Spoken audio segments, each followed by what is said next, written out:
Hola, mucho gusto. Jorge, César. Sin más preámbulo, a lo que vamos. Jorge, ¿qué es cáncer? Explícanos, por favor. César, es un canijo, me la pusiste bien difícil de bote Bote pronto, pronto. ¿no? Pero creo que primero hay que definir qué somos nosotros como humanos, como cuerpos, para poder definir después lo malo que es el cáncer, ¿no? La enfermedad que es el cáncer. Nosotros como cuerpo estamos hechos de células, ¿no? Las células son como pequeños ladrillos con los cuales estamos hechos, ¿no? Y nuestro cuerpo son las paredes de una casa. Entonces, estas células o estos ladrillos tienen un material genético, una información que le dice a nuestro cuerpo cómo hacerse, ¿no? Los arquitectos hacen sus planos, nosotros los humanos tenemos genes, Cierto. ¿va?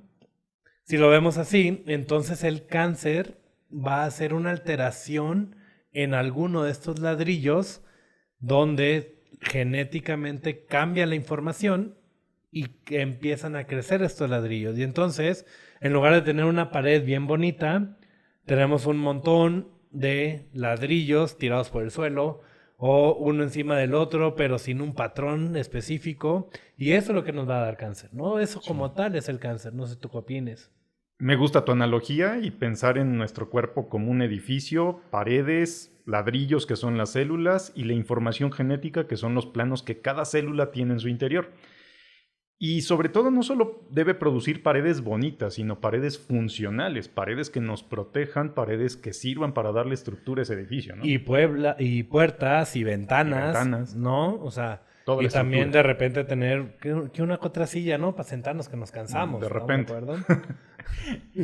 Y bueno, ya sabiendo entonces que lo normal es que tengamos ladrillos que formen paredes, ¿el cáncer dónde entra aquí? Que fíjate que dentro de la normalidad, ¿no? Y parece que tú solo me estás preguntando a mí, canijo. Estos ladrillos están hechos para, en condiciones normales, pues como si fuera una población, ¿no? Van a nacer estos ladrillos, se van a crear estas células van a crecer, van a hacer su función y en algún punto se van a reproducir. Ya una vez que la célula pierde su función o llega a este envejecimiento celular, lo normal es que pues, se muera y se deseche, ¿no? Sea renovada por otra, ¿no? Sí, ¿no? O sea, ir como renovando, ¿no? Renovando la población de células. Sin embargo, parte de lo que el cáncer en general, porque es una burbuja de enfermedades, ¿no? Sí. Hace es, estas células no se logran morir o se dividen y se reproducen una y otra y otra y otra vez, ¿no? Y eso está dado en estas alteraciones genéticas, ¿no? Estas alteraciones de la información que le permite ganar estas características, ¿no?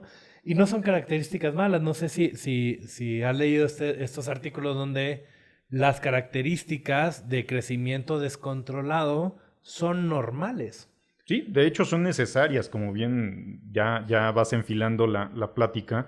Es necesario que nuestras células puedan reproducirse solas y puedan morir, tener un programa en el cual reproducirse, cumplir una función y luego morir. Y deben estas células reproducirse cuando es necesario. Un buen ejemplo, creo yo, es cuando sufrimos alguna herida, ya sea accidental o una cirugía, digamos. Nuestras células están programadas para reproducir las que se perdieron y una vez que se juntan una con otra, apagarse ese switch, ¿no? Que Exacto. no sigan reproduciéndose porque entonces tendríamos pues quizá una capa en lugar de piel, ¿no? No, claro, y parte de esto es justo como bien dices, apagar el programa, ¿no? O Apagar el sea, programa. la célula está hecha tiene estos programas desde antes, no solo con Sí. las heridas, ¿no? Sabemos que muchos de los programas que utiliza el cáncer son programas que las células utilizaron cuando éramos fetos, cuando o sea, estábamos en el vientre materno, ¿no? Y se iba formando el cuerpo de dos células, se iba formando todo nuestro cuerpo y el cáncer lo que hace es activar ese crecimiento descontrolado que Crecimientos. no se detenga, ¿no? O sea, no hay forma de apagarlo, Exacto. ¿no? Y se sale de la normalidad.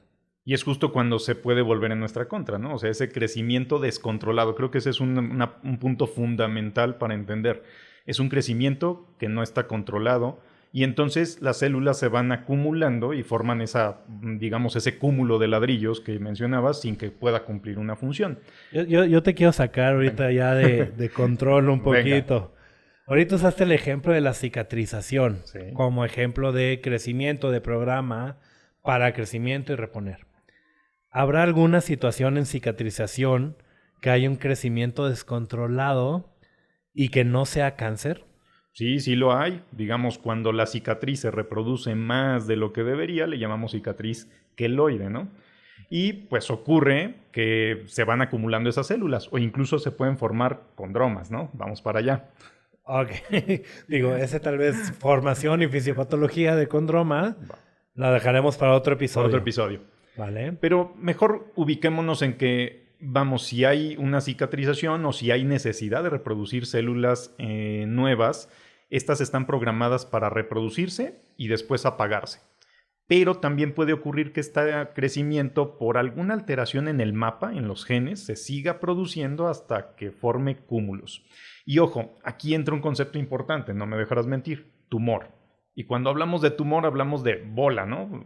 Llanamente, bola. Algo que está ahí que no debería estar, sin que esto signifique que sea benigno o maligno, que eso será el siguiente paso. Pero cuando hay un cúmulo de células que no debería estar, le llamamos tumor. Pueden ser benignos o malignos. ¿Nos puedes dar algún ejemplo? Benigno primero. Condroma. Condroma, ya lo adelantamos. Toma el tuyo, ¿no? Pero sí, hay muchísimos tipos de tumores que son benignos, ¿no? Que son crecimientos de células, muchas veces son de muy lento crecimiento y que no van a tener, y esta es otra característica del cáncer como tal, o sea, la diferencia entre benigno y maligno va a ser la capacidad que estas células o estos programas para que puedan nacer en un lugar y poder viajar a otro, como esta emigración, ¿no? Me gusta a veces pensar lo que es como la familia o nuestros compañeros paisanos que están al otro lado de la frontera, pues la verdad es que crecieron en México y viajaron y pudieron colonizar y pronto tendremos California de vuelta y Texas y todos los territorios del sur. No, es cierto. Te estás metiendo en problemas, George. Políticos, lo siento. Pero al final siguen siendo parte de de nuestra cultura, nuestra familia, ¿no? Los consideramos parte de nosotros, pero tienen unas diferencias, ¿no? Entonces, volviendo un poco, ¿no? Ya sin irme más a otro tema que vamos a tocar, me dices ejemplos de tumores benignos, uno de ellos puede ser condroma, o en mama hay un tumor que crece bastante grande que se llama tumor filoides, ¿ok? Que por lo general no va a ser maligno, no va a crecer, va a estar ahí en la mama, pero no va a tener la capacidad de irse al pulmón o al hueso o al hígado. Y en este mismo ejemplo tenemos el carcinoma ductal que viene de los tubitos por donde pasa la leche, y ese sí va a tener la capacidad de invadir y poder viajar y metastatizar o llegar a otros órganos. Y eso va a ser la mayor diferencia entre benigno y benigno. Fíjate que incluso hay que acotar, creo que esto muy bien. Hay algunos tumores que, aunque parece que no viajan, pueden ser malignos. Filodes maligno puede ser una cosa difícil de manejar, ya será motivo quizá de otra charla. Pero un ejemplo cotidiano, creo que lo hemos platicado, son estos leiomiomas, ¿no? Leiomiomas uterinos que son súper comunes y no son cáncer. Son tumores, pero son benignos. Y creo que tocaste un punto muy importante y es esas características de las células que nos hacen diferenciarlas, por lo menos clínicamente a los médicos en el consultorio, entre benignas y malignas, ¿no? Las células normalmente nacen en un órgano, se mantienen en y no viajan a otros sitios, salvo algunas excepciones. Tener células de ojo en la espalda, ¿no? Imagínate, podría ser funcional, ¿no? ¿Quién te ve, no? ¿Quién está hablando mal de ti a tus espaldas? Pero no, o sea, las células del ojo tienen que estar en el ojo. Tienen que estar en el ojo, si no, no serían funcionales.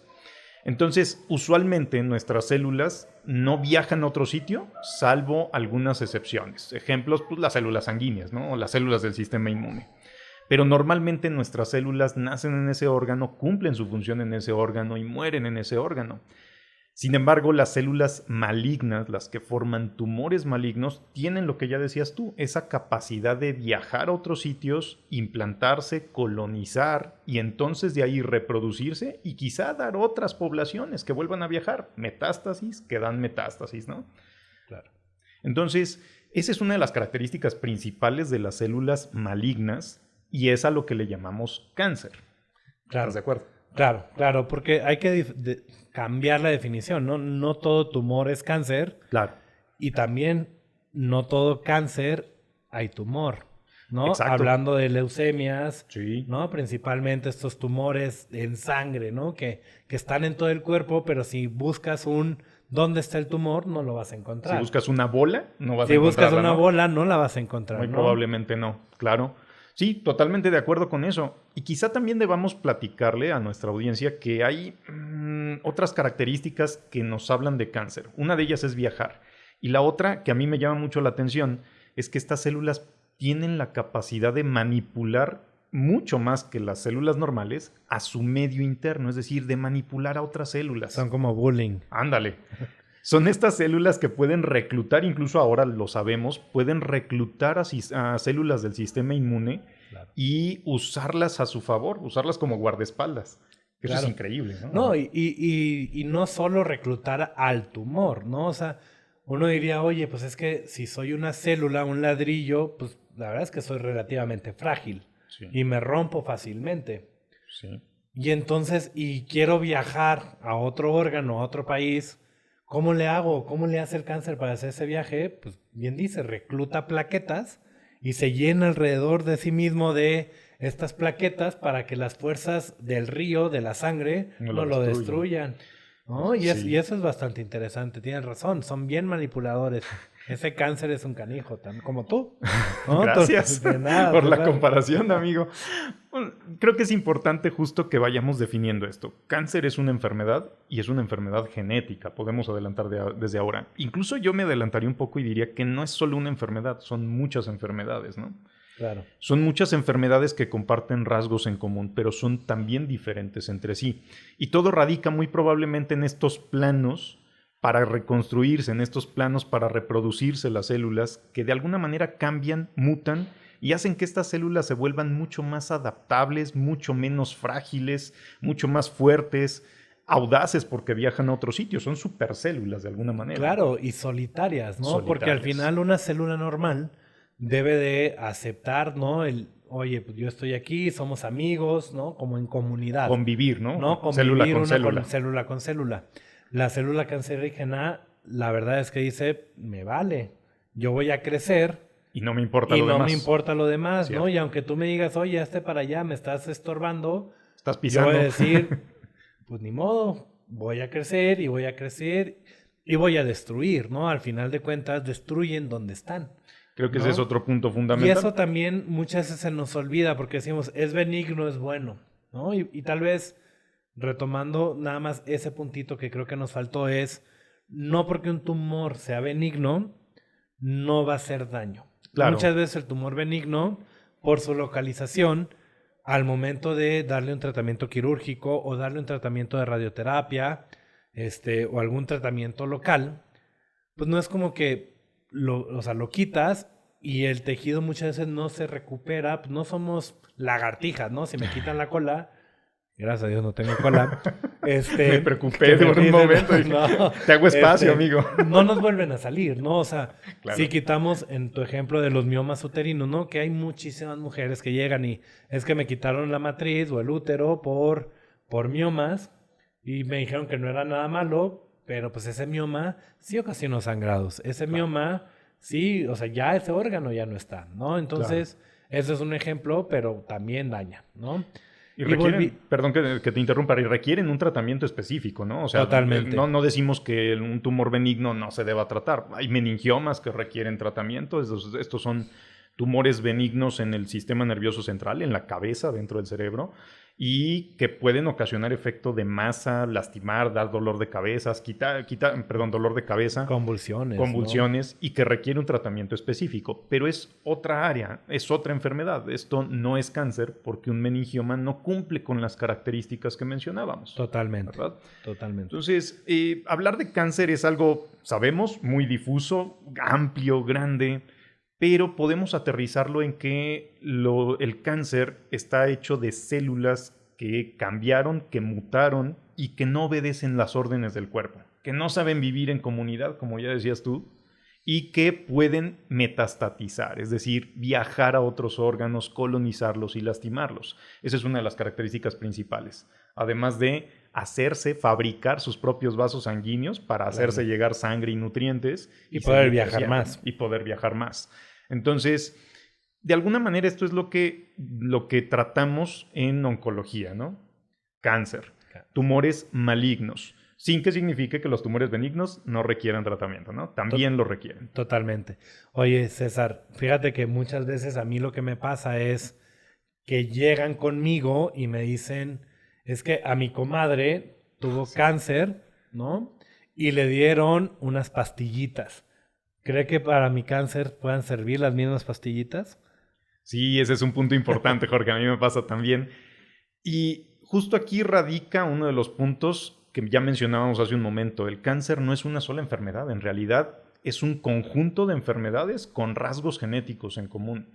Son enfermedades diferentes. Podemos tener, dependiendo la célula que mutó y que dio origen a ese cáncer, distintos tipos de cáncer de mama, distintos tipos de cáncer de pulmón, distintos tipos de cáncer de estómago. Es decir, aunque nazca en el mismo órgano, dependiendo la célula que se lastimó y que empezó a mutar, pueden ser tumores diferentes y se pueden tratar diferente. Y a esto añadamos que incluso cada paciente tiene sus propias particularidades. Cada paciente requiere tratamiento diferente. Claro, a mí me gusta pensarlo de esta manera. Decir cáncer es decir infección, ¿no? Yo creo que ya después de la pandemia que tuvimos, ya todos estamos un poco más conscientes de que muchas cosas nos pueden infectar. Muchos bichos pueden venir. Pero decir bichos, estamos hablando de virus, estamos hablando de bacterias, estamos hablando de hongos, estamos hablando de muchos tipos de bichos, ¿no? Y entonces uno puede tener una infección de garganta, ¿no? Es un órgano. Y ya vimos que dentro de los bichos están los virus. Y ahora tenemos el coronavirus, es un bicho totalmente diferente que no conocíamos, ¿no? Claro. Pero qué tal que antes, o bueno, sigue dando, teníamos estas infecciones de gargantas por bacterias y que tenemos que dar antibióticos, ¿no? Sí. Y entonces no le vamos a dar un antibiótico a una infección viral, claro, aunque esté en el mismo órgano, ¿no? En la garganta. Son enfermedades diferentes. Son enfermedades totalmente diferentes. Claro. Entonces, siempre es muy importante. Y aquí vamos a hablar en próximos capítulos del equipo multidisciplinario para tratar el cáncer, ¿no? Donde vamos a necesitar al médico radiólogo que nos tome un estudio de imagen para ver dónde está en realidad el tumor, claro, ¿no? Y tomar una biopsia, y el patólogo que nos diga estas células mutaron, pero eran células de este tipo. Y luego viene todo lo nuevo que es la biología molecular, con marcadores tumorales, con receptores de estrógenos, etcétera, y que cada uno de estos va a tener un tratamiento diferente. No se pierdan nuestro siguiente capítulo por el mismo canal a la misma hora. Pues tal vez no a la misma. Sí, siempre a la hora que usted guste escucharlo, ¿no? Exacto. ¿No? Es la misma hora. Claro. No, me parece muy interesante tu analogía retomándola, y es sí, o sea, el cáncer en realidad abarca muchísimas enfermedades. Así como la infección en la garganta puede ser de distintos tipos, el cáncer de garganta puede ser de distintos tipos, el cáncer de mama de distintos tipos, distintos tratamientos para cada paciente de manera personalizada. También ya abordaremos eso en su momento. Totalmente. Y otro punto que hay que decir es, no todos los cánceres pasan o tienen la misma frecuencia en la población. ¿A qué me refiero? Mujeres, el principal cáncer, el más común es cáncer de mama. Pero en hombres, a pesar de que nos da cáncer de mama, en comparación es irreal, ¿no? A nosotros hombres casi no nos da. Muy, muy raro. Pero también tenemos que ver que el cáncer puede afectar a diferentes poblaciones a diferentes tiempos, ¿no? Sí. Tenemos cáncer en niños, tenemos cáncer en adolescentes, tenemos cáncer en el adulto joven como tú y yo, ¿no? Ya no tanto. O el cáncer en las personas mayores. Y cada una de estas personas van a tener características también diferentes, ¿no? Sí. Y no es lo mismo tratar un cáncer de mama de cualquier tipo en una mujer de 20, 21 años que llegamos a ver. La mujer más joven que me ha tocado ver es de 17 años con cáncer de mama. A tratar un cáncer de mama en una mujer de 97. Adulto mayor, es muy diferente. Adulto mayor. Muy diferente. Creo que hay mucho que tratar en siguientes capítulos, Jorge. Estoy totalmente de acuerdo contigo y me parece interesante el hacerlo de esta manera. Antes de cerrar, creo que me gustaría proponerte algo importante. Hablamos mucho, a los dos creo que nos gusta hablar, sí. Pero creo que debemos aterrizar 2 ideas importantes que tú propongas para que nos llevemos a casa. Ok. Punto número 1. El cáncer va a utilizar mecanismos normales para crecer, multiplicarse y poder viajar. ¿No? Reactiva señales mutadas, mal hechas, para hacer y crecer y ser malo, por así decirlo. Claro. Y la otra idea que yo me llevo es: el cáncer no es una enfermedad, sino un conjunto de enfermedades que tienen en común alteraciones genéticas. Yo creo que el cáncer es una enfermedad que engloba muchas y que su origen justamente son alteraciones genéticas que le dan, digamos, superpoderes a la célula, ¿no? Y que la hacen volverse en contra del huésped. Yo creo que eso es importante de entender. Punto 1. Punto 2, hay tumores benignos y hay tumores malignos y cada uno tiene su tratamiento. Ya lo iremos viendo, si ustedes gustan, poco a poco en siguientes capítulos, pero eso es algo fundamental. Y entender que cada caso se debe tratar por separado, no hay un solo remedio para todo el cáncer, ¿no? Totalmente, no hay curas milagrosas. No hay curas milagrosas. No, a lo que a uno le funciona, a otro tal vez no. Y poco a poco, gracias a Dios, vamos metiéndole más y más investigación al tema del cáncer y vamos descubriendo más y mejores tratamientos, tratando de seleccionar uno para cada quien. Claro. Pues bien, un placer conversar contigo hoy y pues estaremos viéndonos pronto. Te veo la próxima semana, César, para el siguiente capítulo. De acuerdo.